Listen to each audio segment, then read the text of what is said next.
Muy buenas noches a todos y bienvenidos al ciclo de charlas de la Fundación Felisa Rincón de Gautier y de la Asociación de Historia del Viejo San Juan. En la noche de hoy nos acompaña el doctor José Guillermo Torres, que hablará del nacionalismo cultural a través de la talla de santos en Puerto Rico. Como siempre, le damos la bienvenida a todos y le recomendamos que aquella persona que desea recibir un certificado por participar en la charla debe escribirlo en nuestro chat de Zoom y los que nos acompañan por Facebook lo pueden escribir en el área de los mensajes o enviarnos un correo electrónico. Para iniciar, como siempre, leeremos una breve biografía de nuestro conferenciante. El doctor José Guillermo Torres nació en Morovis. Es médico, historiador y escritor. Posee un doctorado en Medicina General, un doctorado en Filosofía y Letras e Historia de Puerto Rico del Centro de Estudios Avanzados de Puerto Rico y el Caribe. En este centro educativo presentó su tesis doctoral titulada El tallador de santos Celestino Avilés Meléndez, del nacionalismo político al nacionalismo cultural. Su trabajo de investigación fue recomendado para publicación y luego se convirtió en su primer libro titulado Nacionalismo Cultural. Recientemente publicó un segundo libro titulado Morovis en los Recuerdos. La publicación recoge 20 historias orales verídicas del pueblo ocurridas durante el siglo XX. El doctor Torres presidió el Centro Cultural de Morovis por varios años y fue tesorero de la Junta Directiva del Centro de Estudios Avanzados de Puerto Rico y el Caribe. En el Centro Cultural de Morovis y bajo su presidencia organizó el 23º Festival de Cuatristas y Trovadores, el cual fue dedicado a Irving Santiago y a Cani García, ambos artistas pertenecientes a queridas familias moroveñas. Asimismo, organizó la primera cabalgata de Reyes Magos en el pueblo. El doctor Torres es coleccionista e investigador del tema de la talla de santos y actualmente es el director ejecutivo del Museo de los Santos y Arte Nacional, MUSAN. Dicho proyecto es una organización sin fines de lucro aprobado por las autoridades gubernamentales. La institución brinda servicios a algunas comunidades marginadas de San Juan. El museo está dedicado a la preservación, estudio, investigación y exhibición de la colección permanente de santos en maderas antiguos y contemporáneos, colección de este arte puertorriqueño, proyectos extramuros y actividades educativas y culturales. El Museo de los Santos y Arte Nacional, mejor conocido por sus siglas como MUSAN, está ubicado en la Parada 22, Avenida Ponce de León, 1673, y pueden visitarlo cuando ustedes gusten. Con ustedes, el doctor José Guillermo Torres. Que disfruten la charla. Buenas noches a todos. Agradezco a la Fundación Felisa Rincón de Gautier y a su directora ejecutiva, Rodríguez, por cruzarme esta invitación para hablarles sobre el tema del nacionalismo cultural representado en la talla de santos en Puerto Rico. Asimismo, agradezco la presencia de amigos y visitantes aquí al museo. Este tema forma parte de mi tesis doctoral titulada El tallador de santos de Orocovis, Celestino Avilés Meléndez, del nacionalismo político al nacionalismo cultural, investigación que se convirtió en este libro. Comienzo recordando un poco de historia y cómo las acciones de resistencia del pueblo puertorriqueño se han manifestado desde el comienzo de la política de americanización y subordinación cultural en la isla desde el año 1898. De acuerdo con el historiador James Dietz, el concepto de americanización fue clave después de la invasión de 1898. Esa insistencia en la americanización desencadenó en gran resistencia del pueblo puertorriqueño. Sirve como ejemplo que el comisionado de Educación, Edwin Dexter, después de 4 días de haber juramentado el cargo, emitió una carta circular en agosto de 1907, en la que daba la directriz para que todas las asignaturas de las escuelas públicas de Puerto Rico se impartieran en el idioma inglés. El Día de Reyes no estaba incluido en la lista de los feriados escolares y mediante carta circular de ese mismo año, el comisionado pudo anticipar las ausencias de los estudiantes a las escuelas el día 6 de enero, Día de Reyes, y expresó que resultaría inútil esperar la asistencia para que algunos alumnos a la escuela el día de Reyes. Aunque el comisionado anticipaba que los niños no asistirían a clases ese día, no obstante, requirió a los maestros que se presentaran a los salones de clase para que aprovecharan ese día y ordenaran sus registros e hicieran los arreglos pertinentes para abrir las escuelas y que estuvieran abiertas el día siguiente. Los maestros que no trabajaron el 6 de enero se exponían a que se les descontara el día, según publicó la profesora Aida Negrón de Montilla en su investigación por el libro La americanización en Puerto Rico en el sistema de instrucción pública. La observación de este día como festivo constituye un ejemplo de resistencia de los pueblos colonizados. Este concepto ha sido estudiado por el jamaiquino Stuart Hall, uno de los teóricos más importantes y que ha trabajado el tema de la resistencia. Hall desarrolló el concepto de resistencia como una forma de entender en que los grupos que se sienten oprimidos pueden proceder desafiando las narrativas hegemónicas coloniales de los grupos dominantes que ostentan el poder. La resistencia en los ámbitos culturales donde se destaca y solidifica el sentido de identidad puede manifestarse de forma sutil o simbólica de parte de los que se sienten que viven oprimidos.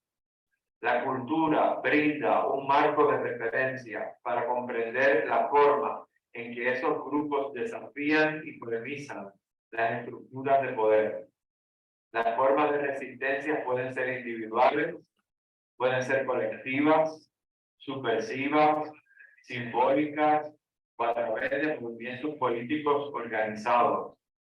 La cultura está asociada a los conceptos de nación, educación e idioma y pueden desarrollar acciones anticoloniales enfocadas en el nacionalismo de tipo cultural. En relación al tema que nos ocupa hoy, el tallador de Santo de Orocovis, Celestino Avilés Meléndez, presentaba un tipo de resistencia amparado en la cultura. Durante los años conmemorativos del Encuentro Nacional de Santeros, cada tercer domingo de diciembre en el pueblo de Orocovis. En el evento anual de la celebración del Encuentro Nacional de Santeros en Orocovis, Avilés Meléndez utilizaba la cultura para exaltar los símbolos nacionales, enfatizando el concepto de identidad de forma portentosa y confrontativa, y donde también se cantaba el himno revolucionario de Lora Rodríguez de Tío con el puño en alto. Este evento conmemorativo del Encuentro de Santeros en el pueblo de Orocovis tomó y se desarrollaron actividades de resistencia que fueron más enfáticas durante los 8 años de administración de Carlos Romero Barceló, de 1976 a 1984. Estos fueron años muy álgidos en Puerto Rico, y debemos recordar que para entonces estaba activa la organización clandestina Los Macheteros, que también se conocía como el Ejército Popular Boricua, que era una organización político-militar con base en Puerto Rico, los Estados Unidos y otros países que apoyaban la independencia bajo el socialismo. En el caso de la Raya de Santos, cabe destacar la obra del tallador de Santos de Orocovis, Avilés Meléndez, quien luchó tenazmente y presentó resistencia ante su convencimiento de que los proyectos culturales son importantes al momento de querer destacar el sentido de identidad en un país colonizado. Durante esos años históricos, Avilés, junto a 5 de sus hijos, fueron carpeteados por la policía de Puerto Rico. Otra forma de resistencia que hemos tenido en Puerto Rico han sido a través de la literatura. Los autores puertorriqueños han utilizado este recurso para expresar diferentes tipos de resistencia, como por ejemplo, resistencia política, cultural, social y otras modalidades como asuntos de género y de clase. Los autores literarios han dejado un legado de poderosas obras que han sido muy significativas. Ellos han abordado en sus trabajos temas de resistencia, donde se afirman los valores culturales y se fortalece el sentido de identidad. La resistencia, a través de la literatura, busca rescatar y revalorizar la historia y las tradiciones del pueblo puertorriqueño, explorando mitos, leyendas y eventos históricos que fomentan un sentido de orgullo patrio.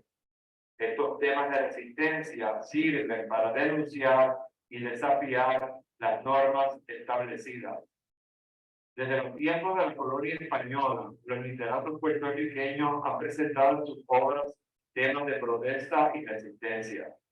Sus trabajos literarios nos llevan a la reflexión sobre las desigualdades sociales en la sociedad puertorriqueña. Los personajes pueden enfrentarse a desafíos y obstáculos que intentan obstruir su resistencia, lo que da lugar a narrativas que en ocasiones pueden tornarse tensas o dramáticas. Sirve como ejemplo las publicaciones de Salvador Bravo con su publicación La Pecadora y el ensayo La Campesina. Manuel Fernández Juncos con su periódico El Juncapié. Manuel Seno Gandía con sus publicaciones Garduña, La Charca, Crónicas de un Mundo Enfermo, El Negocio y Redentores. En otros ejemplos de autores pueden mencionarse a Lola Rodríguez de Dios, Luis Llorén Torres, Pedro Pietri, Juan Antonio Corregel, René Márquez, Rosario Ferrer, Mayra Santos Pebre y Yanina Blanchi, entre muchos más. En el teatro se destaca la obra La Castreta de René Márquez, donde el tema principal es uno de resistencia. La obra de Márquez presenta el caso de una familia que se muda de la isla a la ciudad de Nueva York en busca de mejores oportunidades económicas.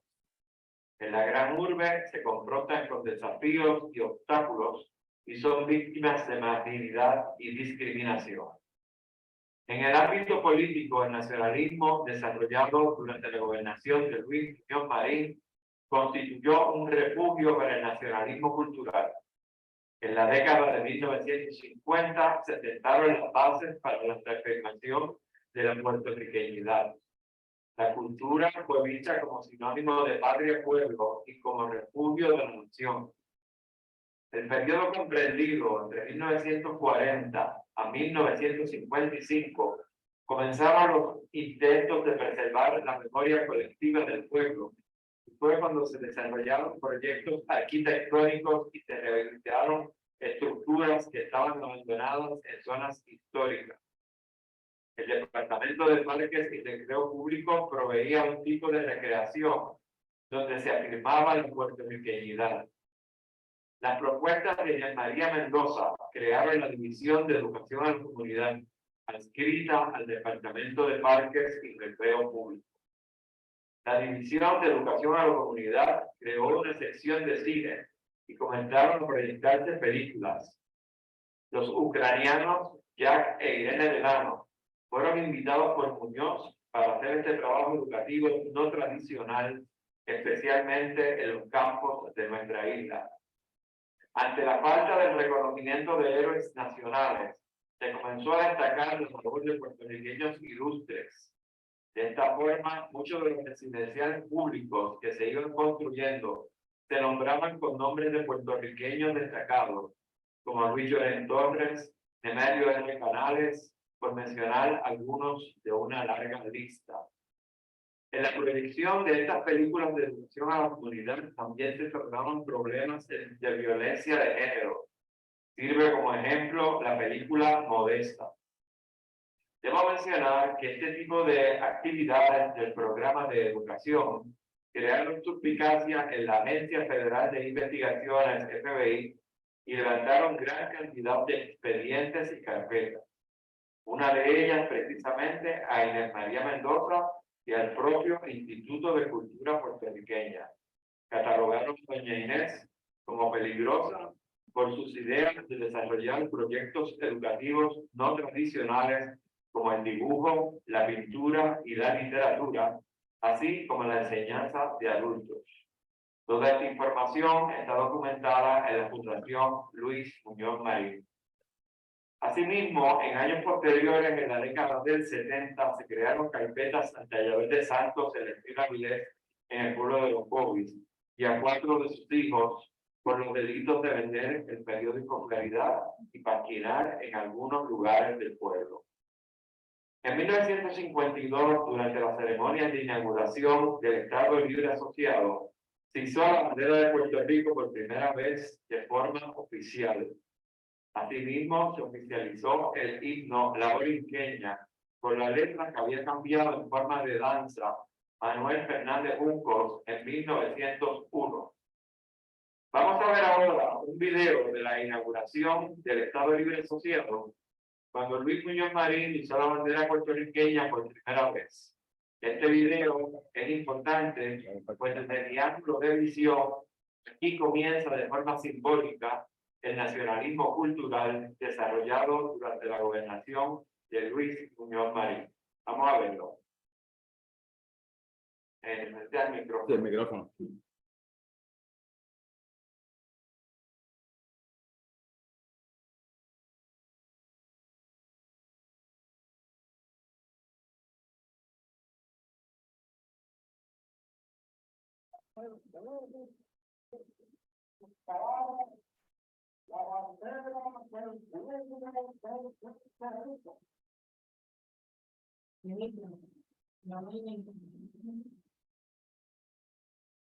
Tendrán que identificar algunos, porque yo creo que hay una vecina donde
Melo.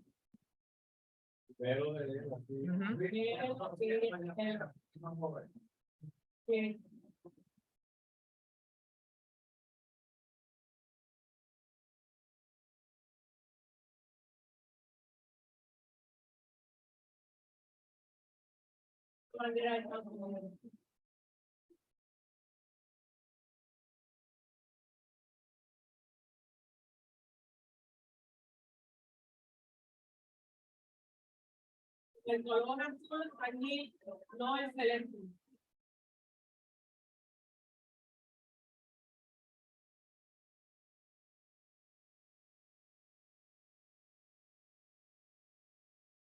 Detrás de Muñoz está Sánchez Vilella. Sí. Y ese fue el no.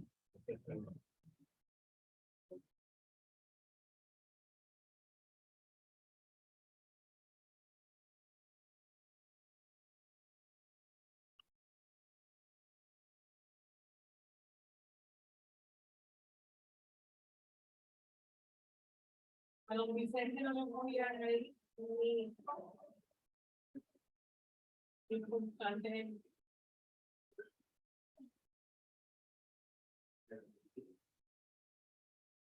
El periodo comprendido entre 1953 a 1959 ha sido estudiado a profundidad por historiadores como el doctor Jaime Rodríguez Cancel. Ese periodo histórico de 6 años ha sido conocido como el sexenio de la puertorriqueñidad, pues fueron los años donde mayor énfasis se ha dado a los proyectos culturales que afirmaban la identidad. El nacionalismo cultural, promovido por la administración de Luis Muñoz Marín, puede entenderse como la contraportada y como el refugio de la nación ante el abandono del proyecto de independencia que había prometido Muñoz y que no cumplió. Nuestro insigne compositor Rafael Hernández, a través de muchas de sus composiciones, afirmaba la puertorriqueñidad. Por poner dos ejemplos muy conocidos, tenemos la canción Preciosa y muy especialmente la canción Esos no son de aquí.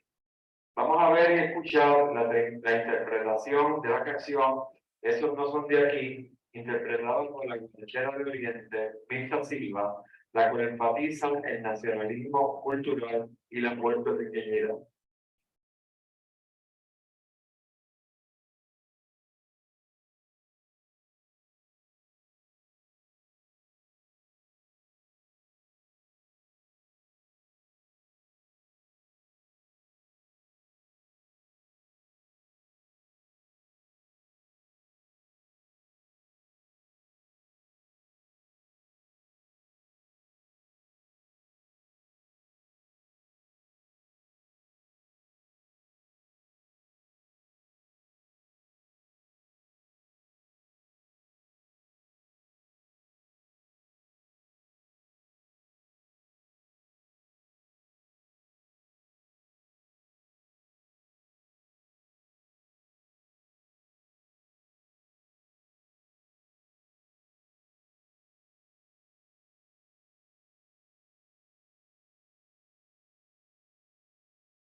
Vamos a ver cómo escuchar.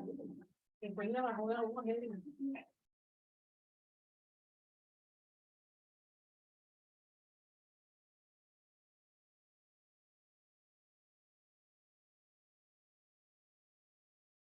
Vamos a ver.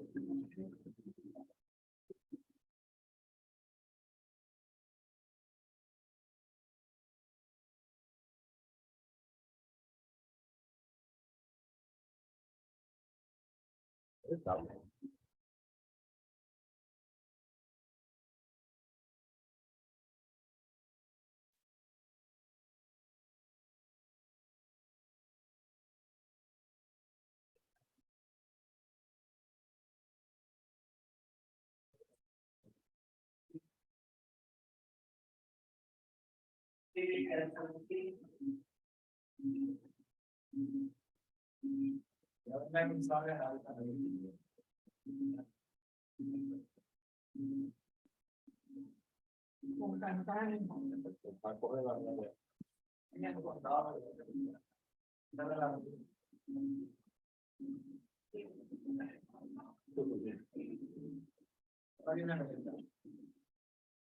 Con taco en la playa. ¿No? Sí.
Ahí pues gratos recuerdos de la guarachera de Oriente.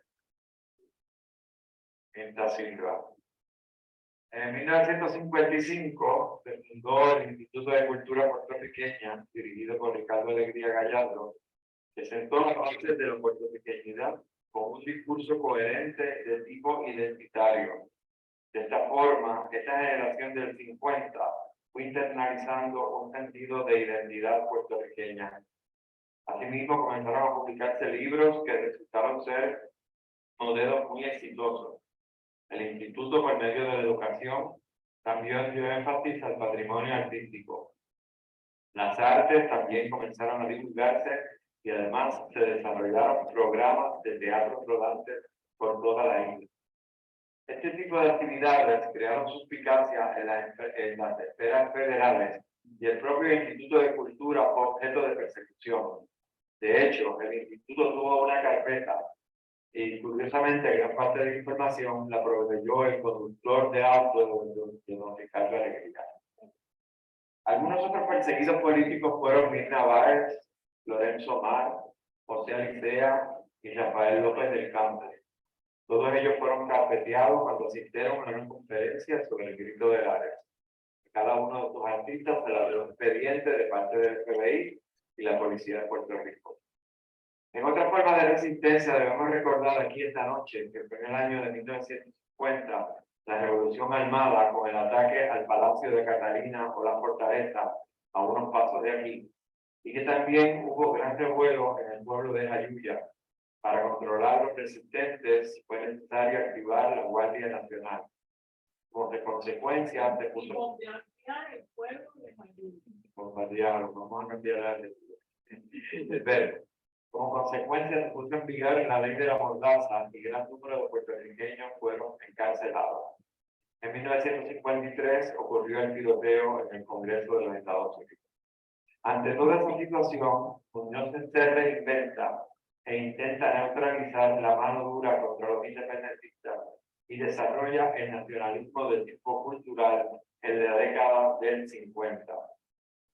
Deseo hablarles brevemente sobre mi trabajo de investigación sobre el tallador de santos de Orocovis, Celestino Avilés Meléndez, que como ya expresé se convirtió en líder del gremio de los santeros o talladores de santos desde los años 70 del siglo XX. Mi tesis doctoral en el Centro de Estudios Avanzados giró en torno a la figura de este tallador, líder del gremio de santeros, durante el periodo comprendido entre 1976 a 1984. El libro Nacionalismo Cultural se enfoca en los estudios culturales que son una nueva vertiente de la historia que se interesa en personajes y eventos de la marginalidad y su importancia al analizar acontecimientos históricos que hubiesen pasado por desapercibidos. El libro está dedicado a Teodoro Vidal Santoni, una de las figuras más importantes del siglo XX en relación al tema de la cultura y el arte popular. Los temas tratados en este estudio fueron la ideología, la identidad y la cultura en la obra del líder tallador Celestino Avilés. Avilés comenzó haciendo sortijas de corozo, santos en cemento, en barro y luego en madera. En su afán de educar al pueblo y concientizarlo sobre nuestra situación política, inventa el Encuentro Nacional de Santeros y funda un museo en el pueblo de Orocovis, donde exhibía piezas arqueológicas indígenas y llevaba a cabo una serie de actividades culturales donde se enfatiza la puertorriqueñidad y por tanto el sentido de identidad. Avilés entrelazaba de forma orgánica la cultura con la política. Una de las actividades más llamativas era la ceremonia del relevo de la bandera puertorriqueña, donde una fila de niños se pasaba la bandera, simbolizando un relevo generacional, hasta elevarla del tope de un árbol de mango icónico en el pueblo de Orocovis. Asimismo, presentaba un mosaico de actividades de resistencia, utilizando la cultura a través de un nacionalismo cultural identitario. Entre otras actividades culturales de Avilés junto a su familia estaba el reforzar la memoria histórica del pueblo, al designar el Centro Cultural de Orocovis con el nombre de Juan Cartagena Martínez, tallador que nace a finales del siglo XIX y que tuvo mentoría de otro tallador importante de Orocovis llamado Genaro Rivera. El tallador de Santos Celestino Avilés dejó también otros legados importantes, como por ejemplo el Encuentro de Mujeres Talladoras y las Bienales del Museo de Arte de Ponce, que aunque no fueron organizadas por él, definitivamente contribuyeron y sirvieron de inspiración para reforzar el sentido identitario en la isla y dar continuidad al arte de la talla de Santos. Durante su fructífera vida, Celestino recibió una serie de reconocimientos. Fue nombrado Maestro Artesano del Año por el Instituto de Cultura Puertorriqueña. Recibió el premio del National Endowment for the Arts como maestro artesano y recibió un doctorado honoris causa de la Universidad Central de Bayamón y asimismo recibió otra gran cantidad de reconocimientos. Vamos a ver ahora una serie de fotos que les he preparado para compartir con ustedes en la noche de hoy.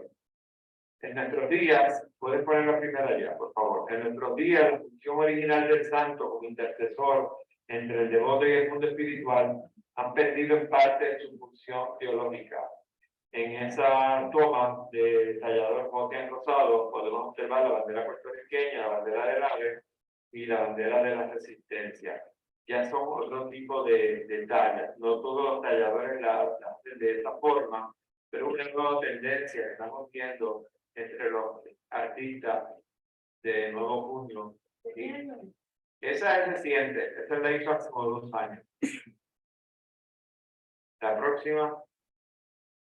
Ahí vemos los Reyes Magos con la bandera de Puerto Rico, los instrumentos típicos y de la bandera también en la corona. Continuamos.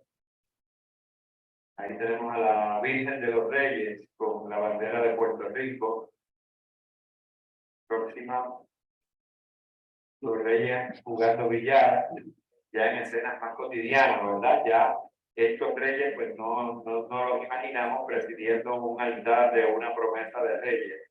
Son otro tipo de modalidad con carácter identitario, hechos con madera de cedro, hechos por puertorriqueños, y pues son los nuevos artistas, la manera de expresión. ¿Ah? La fecha de la pieza. No, es como del 85 por ahí, creo que es. La próxima. Ahí tenemos los Reyes Magos bajando un lechón y en el fondo vemos un gigante, siempre la bandera de Puerto Rico, y al frente hay un niño también atando un lechón. Próximo. Ahí vemos un poco de sincretismo. Esa pintura al óleo es de Wilfredo Freites. La vamos a ver en detalle, pero pueden ver a la izquierda hay un vaso de agua y una tijera.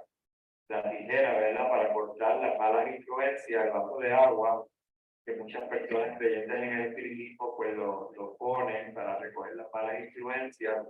Vemos el ánima sola, que nunca vemos el ánima sola en las iglesias, pero tienen rosario de difuntos, se reza un rosario, un Padre Nuestro, a las benditas ánimas del purgatorio. También vemos una protesta política, los blancos, que está a la izquierda de la vela, que dice 1952, que fue el momento de la película de Mujer Marín, cuando se estableció el Estado del Negociado, y el 2016, cuando el gobierno federal pues esto estableció una vez más que no somos parte del Colombia. Vamos a ver el próximo, que es ahí tenemos como el artista pues puso la tijera y el agua. Es un sincretismo, ¿verdad? Que cuando mezclamos ideas de una religión con otras ideas. Próximo. Esta es la misa jíbara en dorado. Fíjense como decorado toda la mesa con la bandera de Puerto Rico. Ahí es el tronco de un árbol, los 3 Reyes Magos y la bandera de Puerto Rico. Ahí es un ejemplo de las múltiples ocasiones en que cuando los deportistas ganan, pues recordamos a Tita Tellavito Trinidad, cuando ganó Maestro Maladera del concurso, en múltiples ocasiones, esto que siempre pues la bandera de Puerto Rico pues sale en alto. también en una residencia en la calle Buret, en Santurce. Podemos ver impresiones. Este es el Encuentro Nacional del Sandero en Orocovi, y esa foto es del año 1900, es reciente, es del 2010. Próxima. Ahí tenemos una pagadora de promesa de Reyes en Aguadilla, también con la bandera de Puerto Rico. Ahí está el famoso milagro de Hormiguero, con la pava tradicional del Jíbaro. Ahí está el nacimiento, la Virgen María y San José, con la bandera puertorriqueña.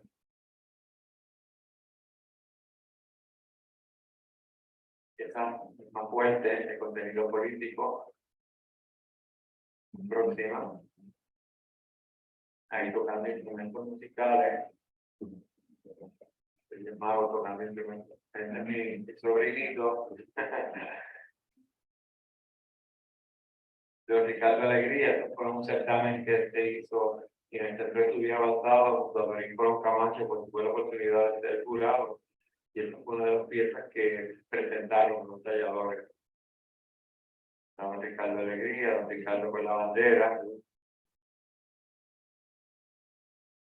Y nacionalismo cultural, que lo vemos pues, a cada rato por ahí en los jóvenes. Y ya esta sería la última. Pues lo que me merece es darle las gracias por la atención prestada. Y si alguien pregunta, cualquier comentario, pues.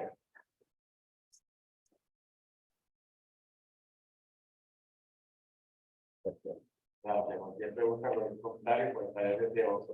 Me llamó la atención en una de las que presentaste, cómo aparece la Virgen mucho más grande en tamaño menor para demostrar la importancia de ella en este momento.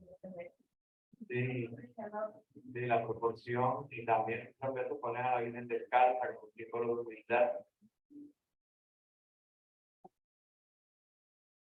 Y el video de mi hijas siempre yo lo tenía pendiente porque la verdad que fue bien impactante y creo que todo, con excepción de Luis, que es el más jovencito, no lo conocía, pero bueno. Yo no lo había escuchado. Mira, si lo podemos poner de nuevo y vamos a poner de nuevo. Ajá. Según los récords históricos, ¿cuáles son las tallas más antiguas que se han encontrado en Puerto Rico de San Cristóbal? Bueno, se han encontrado muchas tallas antiguas, pero que hayan sido documentadas por don Teodoro Vidal, son las del grupo Espada, del grupo de San Germán. Y él consiguió la documentación en los registros parroquiales de la iglesia de San Germán, porque Tiburcio Espada también era pintor. Y entonces, pues, hay recibos donde acusan. ¿De qué año? Eso es de los 1700, finales del siglo XVIII. Finales del siglo XVIII. Que yo leí. Creo que 1746. Aquí está el libro de los espadas que me trae el compañero aquí. Muchas gracias. Que es una joya de libro. Sí, Yo continuamos. leí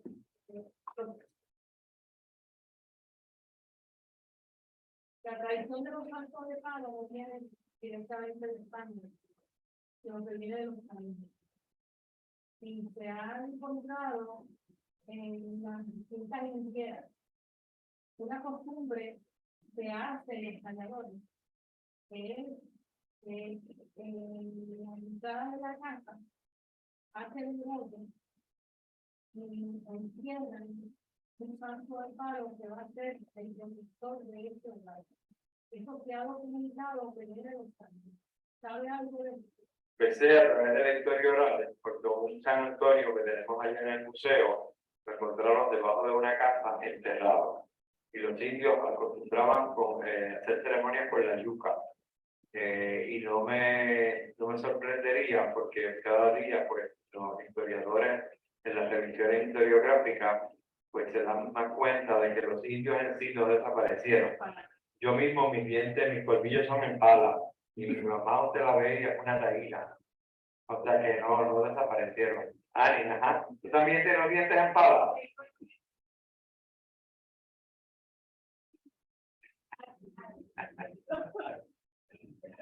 Pues en el que además los taínos tenían el semí para hacer ceremonias religiosas, así que pues sustituir una cosa por otra, como hubo en la evangelización, ese fue el propósito, ¿verdad? Aparte de la minería, evangelizar de la manera que ellos entendían que era lo apropiado, que era sustituyendo el semí por los santos. Hay que destacar el sentido de identidad en un país colonizado. Héctor Martínez Luchador, que el informe que hizo él fue un informe promediado, pero hubo personas que trabajaron con él que estuvieron trabajando en distintas comunidades, y una de las cosas que averiguaron es que en las indígenas el porcentaje de ADN indígena era el 90%. Y en ese sentido, se hace evidente que la noticia de la muerte de los taínos estaba altamente exagerada. En realidad no desaparecieron.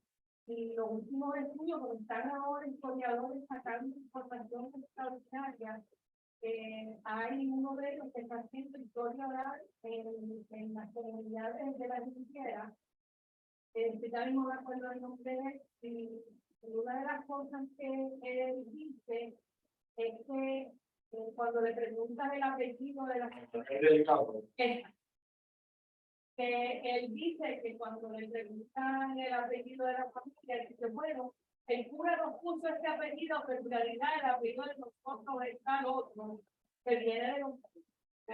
Entonces, pues, está el caso de la famosa Buena Moral, ¿verdad? Que le dice al cura, y por eso es que se llama el tesoro de las piedras del Padre Nazario, pero ella a finales del siglo XVIII le dice al Padre Nazario, yo quiero que usted rescate, porque yo soy la última descendiente directa de Agüeybaná.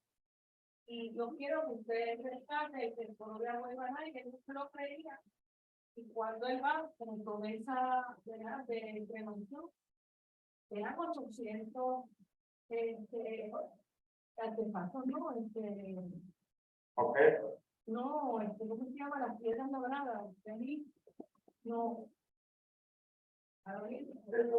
Petroglifos. 800 petroglifos. Entonces, pues, es interesante. ¿Qué nos pasa a nosotros los puertorriqueños? Que un hallazgo como este, casi nadie sabe de eso. Entonces, estos petroglifos fueron puestos para la cultura de la Iglesia Católica. Cuando se hace el Instituto de Cultura, van a pasar a formar parte del Instituto de Cultura. La Universidad de Brown vino y agarró unos cuantos, la Universidad de Cornell vino y agarró unos cuantos, y así, el único que está estudiando los últimos 300 petroglifos que quedan de los 100 es el miembro dominicano. Inicialmente se decía que era escritura de los celtas, y que eso probaba que los celtas estuvieron en Puerto Rico. ¿Por qué se decía eso? Porque aceptar que eso es escritura de los taínos, ya Kevin Brown había dicho que los taínos no tenían escritura. Entonces, pues, revisar la historia una vez que ya está dogmatizada. Pero muy... Sí. Aquí el primer censo fue el censo de Lando, que ha sido muy criticado también, porque aún en tiempos modernos, el 80% de los puertorriqueños ponen que son blancos. Claro. Y estamos hablando de tiempos modernos. Y bueno, ya no, qué bueno, que ha sido así. Pues qué bueno, qué bueno. La campaña sí no funciona. Qué bueno. Y pues cuando él que era indio, decía, no, no le pongas indio, pon otra cosa ahí. Bueno, hay que considerar que te dan una escala y hay unos prejuicios, porque las cosas en la cultura no se dan sistemáticamente, pero se preguntan sistemáticamente, se dan unos planos y hay unas presunciones de qué va a pasar si yo digo qué. Exacto. Porque ¿cómo van a usar esta información? Así que, o sea, es muy complejo, es el momento de explorar, si te conviene decir que eres blanco y él no te va bien. Y aún en nuestro tiempo, cualquier persona viene a hacernos un interrogatorio, primero me dice, ¿para qué? ¿Cuál es el propósito?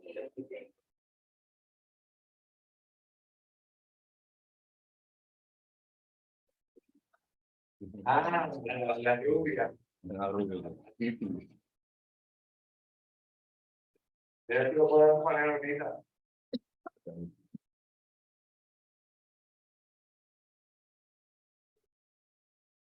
Pedreira.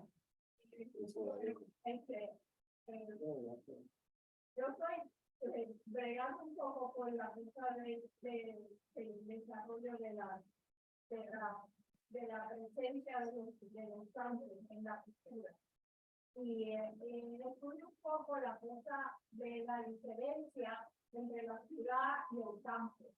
O sea, hay un énfasis en la colonización hispánica en las ciudades. Entonces, las que estaban en ese momento era San Germán y San Juan. San Juan desde bien temprano, digo, temprano en el siglo XVII, temprano en el siglo XVI, empiezan a pedir chavos para formar, para defender, no al país, sino defender la hegemonía española. Todas estas murallas no para defendernos a nosotros. Digo, para defender la hegemonía española. Yo voy a Cataluña.